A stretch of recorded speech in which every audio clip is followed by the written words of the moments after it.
This is your captain's meeting for May. Last month I said we're going to do our captain's meeting going forward on the first day of the new month.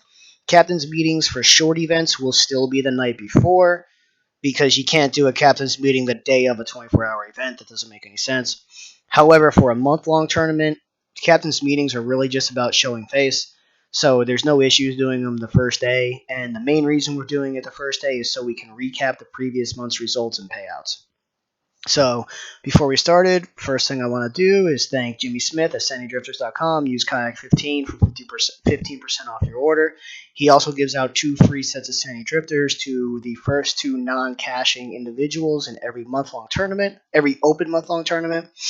I did the math before. That's like, I think, between $300 and $400 worth of gear he's giving to us for free.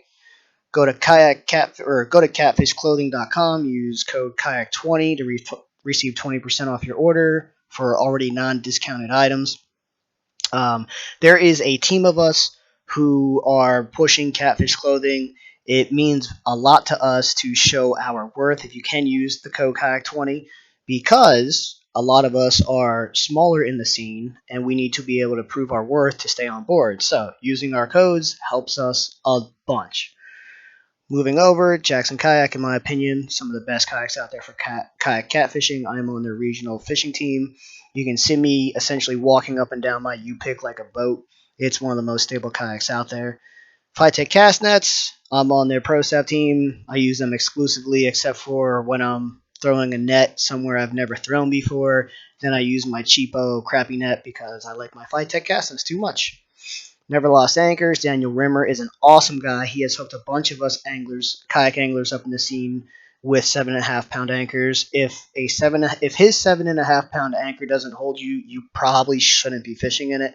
I've had mine hold me up to 3.5 mile per hour current, and realistically, I probably shouldn't have been anchored there, but it helped me. And I've had 21-foot boat anchors just skip me across the Ohio River like a rock. And then Catch the Fever, I use their rods. All right, moving on. First things first, we're going to do the regional standings. These are the results for the regional standings. Ryan had a month and a half. He would have placed third, close to second, if he did the national month long. 203.25 inches between 5 fish. He absolutely crushed it. Moving down, you got Brandon Hunter in second, 41.25 inch flathead, which is awesome. And then David McKinley took third with 165.25 inches of fish. I came in fourth, Michael Bearding in fifth, Morgan McMillian in sixth, and I don't know if Eric fished. Eric Jacobs fished. You can't see it right there. In seventh place. He may or may not have fished. Who knows? Maybe he didn't submit any fish that he did catch. But that was the results of that. For May, the regional identifiers Cat72, $20 entry, $10 big fish. It's your big 3. Biggest blue cat, flathead, and channel cat on the month. All right. Moving on over. Results for the April Open tournament. Dan Shattuck came in first. Stan 3 came in second. Patrick Murray came in third. Big fish, Dan and Patrick tied. And this is how we deal with all tiebreakers. You go down to the next biggest fish. Dan's next biggest fish is 43.5 inches. Patrick's next biggest fish is 43.25 inches. So Dan won the biggest fish. We also had a situation last month where there was a tie for first place in the slot, but we had to go down to the fourth fish. JJ had a 31.5 inch fish, whereas his competitor had a 31.25 inch fish. So since his fourth biggest fish was bigger than the other guy's fourth biggest fish, they were tied fish 1, 2, 3. He won the tiebreaker. So our tiebreaker is always next biggest fish. Moving on to actually, let's look at some more of these fish. These are awesome. Moving on to the slot tournament. Justin Johnson with Kayak Catfish. He won that. Dan Shattuck came in second with 154.75. Stan 3 came in third with 153.5. Clint just out of the money at 149 inches. Benjamin Mahaffey, I apologize if I'm saying that wrong, 103.25 inches. Matt Kelch, 66.5 inches. Donald Burnett, 55.75 inches. Moving on over to our 24-hour tournament that we had. It had 14 anglers. It was your biggest 3 fish. It was on April 3rd of last month. Dan Scheida came in first with 119.5 inches. Jesse O'Neill in second, 113 inches. Stephen Murray in third with 96.5 inches. Anytime you break 100 inches in a single day, that's a really good day between three fish. I don't really care where you're at in the country. 100 inches in one day is tough to beat. If it wasn't tough to beat, you'd have people everywhere doing it, especially with our limitations. We're fishing out of a kayak. We have the most relaxed rules out there. You're allowed 4 rods with two hooks per rod and two separate baits, which is nothing compared to the boat scene. You got guys out there 10 to 20 rods, 2, 3, 4 hooks per rod, and we're putting these numbers up with limited rods and limited numbers of baits out there. So anytime you put 100 inches out there up on a kayak, you had a good day. I don't care what anybody says. So Dan went out and he won that. He also won Big Fish for that, 43.25. And it's even more impressive if you can go out there and do it on a consistent basis. Jesse O'Neill had second Big Fish at 38, and Stephen Murray tied with Justin Schuerman for third biggest fish at 33 inches. Oh, the Open Tournament. I'm so sorry. I forgot. I mentioned it earlier, but I forgot to actually mention it officially. Clint Seeger won Sandy Drifters, but Clint already has a ton, and he was doing giveaways in his live, so he gave his away to Cody Thomas. So Cody Thomas is winning the dragging weights from SandyDrifters.com this month. And Justin Schuerman, he won a free pack of Sandy Drifters from SandyDrifters.com. Thank you, Jimmy Smith, again, for hooking us up with that. Our May month-long, we have 5 anglers in it. Your month-long tournament is your 7 biggest fish on the month. It's to reward people who do fish the entire month. I'm not a fan of fishing in a month-long tournament that somebody can win in one day. There's no point in having a month-long tournament and have rules set up for someone to go out and win it in one day. That kind of defeats the purpose of a month-long tournament, in my opinion. So we made ours 7 fish. And the anglers in May's month-long is Donald Burdett, myself, Justin Schuerman, Clint Seeger, Dan Scheida. That's going to be a pretty close race right there.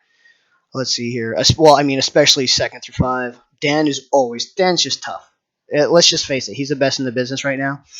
He's tough to beat. But it's not impossible. But the rest of us, I know the rest of us are going to be really dang close in competition, depending on how often some people can get out. Looks like Dan went fishing yesterday. I went fishing yesterday. Let's look at some of the fish really quick. 35.75 was his biggest. That's my PB channel cat for sure in weight. Not in length, but 100% in weight. Looks like Clint had a good channel cat there too. And Donald Burnett had a good blue cat, 31 inches. Very nice. And I would have 174.25 inches if I didn't forget my identifier. I had a 30.5-inch fish I forgot my identifier in. I have been doing this for over a year. I have never once ever had a fish DQ'd. My very first fish ever DQ'd, and it's really going to hurt me, and I'll tell you why here in a second.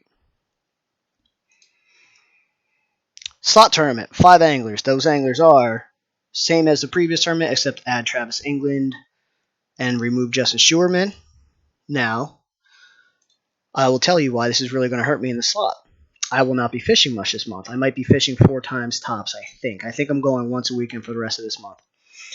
A 30-inch fish in a 32-inch slot tournament is so important. It's like striking gold. And I would have 141.25 inches instead of 110 if I didn't forget my dang identifier. And I was wrong. I said I got it DQ'd. It wasn't DQ'd. I just didn't submit it. So, that is a bummer. Everyone's going to make mistakes. I made my mistake yesterday, and it's going to hurt. Dan fished the Potomac yesterday. According to Dan, I'm pretty sure he told me and Clint Clint and I, that the Potomac doesn't necessarily have the same amount of quality as the James. So he was fishing the Potomac yesterday. He got 5 fish in that 30 to 31.5-inch range. That's an awesome day. I heard he caught over 20 fish yesterday as well. Travis England, he's kicking butt right now. He's out fishing as we speak with my buddy Clint. There's me, then there's Donald Burnett, and then you got Clint Seeger down here. Clint's getting a lesson from the person he took out fishing. And Travis, I know, actually just caught a 40-incher, so good for him. Moving on. Texas versus Ohio. This originally was an individual event that was going to be held a couple months ago. Texas had their storms, so we pushed it to a best of 3 series. It's a $30 entry with a $10 big fish. And right here are your standings currently for May. We have 92 inches to their 150. It is a 6 versus 6. It's each individual angler's three best fish. So if everyone limits out by the end of the month, I have a baby. It's 18 fish versus 18 fish. Ohio leads the series 1-0. And if we lose this one, we will go to a best of 3 final series. If Texas wins this, we'll have one more month-long event. It's a one-time pay-in. It's not a pay-in every single time we do this. And the reason behind that is when Texas couldn't fish for that month, we just said, hey, forget it. Let's just do it again. Make it a best of 3. Use the same exact entries. This way, the anglers who could fish in Ohio don't get completely screwed. We do count as a win for that month, but the Texas guys can still get their money's worth by being able to still fish 1 or 2 more events with their entry fees. Also, I was on the winning side, on the Ohio team a couple months ago, and it felt kind of dirty winning a month-long tournament where I knew for a fact for 2 or 3 weeks straight no one on the other team could even fish. So both sides agreed, so it's good. It's a 6 for 6 now. Ohio's team is Mark Bennett, Brady Holler, sorry if I pronounced that wrong, Brandon Hunter, Eric Jacobs, myself, and Jason Ricketts. Texas's team is Shane Davis, Travis England, Matthew Irwin, Ethan Miller, Clint Seeger, and Jolyn St. Clair. Awesome to see a lady in the field. Moving on. On May 8th, we have a 24-hour tournament. It starts it runs from midnight to midnight. It's your 3 biggest fish. The second Saturday of every single month is when we are going to run our 24-hour event. And then again on May 8th, we have an in-person tournament at Cowan Lake in Ohio. This is a regional thing that I am running at Cowan Lake. Bank, boat, or kayak. 5 biggest fish on the day. This is essentially, you can catch flatheads here, but it's essentially a channel cat lake. I don't advise targeting flatheads, but you sure could. What's typically going to win in lakes like this, what typically wins is your 5 biggest channels. Flathead's possible, but if I was going out fishing a one-day tournament, 9 a.m. to 5 p.m., I would be targeting fish that I know I have a 98% chance at catching, not something that is hit or miss. So here are the numbers behind the payouts for last month, the month of April. April open month long, first $285, $67, second $122.43, third $60. That's their money back. The reason it's $60 and not $50 last month, Big Fish was optional. Therefore, your entry fee was $50 and your $10 was an optional Big Fish pot. So if you came in third, you won your money back, which is your entry fee. It's not your Big Fish pot. The Big Fish pot was optional, so we only gave $50 back. Now that I am forcing everyone to get into the Big Fish, it actually saves you money in the long run and it makes the pot bigger. Because each ticket gets feed separately. So if you do one ticket, it's less fees. So that's why it's 1. I'm not forcing you to get into Big Fish for any other reason than that. That's why the payouts are a little different. It's $7 less for first, $3 less for second. That's the difference between identical tournaments having a slightly different payout this month. Because I gave third place their full 60 back, not 50. And then Big Fish this month was $100. Down to the slot payments. Come on. Can you guys see it? Yep. First place, $261.86. Second place, $112.22. Third place, $50. This is a $50 entry fee. No Big Fish, obviously, because it's a slot tournament. And here's all the numbers. First place, 70%. Second place, 30%. Third place, money back. And these percentages are based off of after the money back. Going forward, these are the numbers for the April payout. It was a $40 entry with a $10 Big Fish, mandatory $40 or mandatory Big Fish. So that's why I gave out $40 to third place. We were right at that 14 anglers. And then here's our payout structure. If there's 1 to 4 anglers, it's 100% to first. 5 to 8 anglers, 100% to first after second place gets their money back. 19 to 14 anglers, after money back is paid, 30% to second, 70% to first. So that's how our payout structure is. And now this is done. Best of luck, anglers, this month. Congratulations for last month, and I look forward to June as well.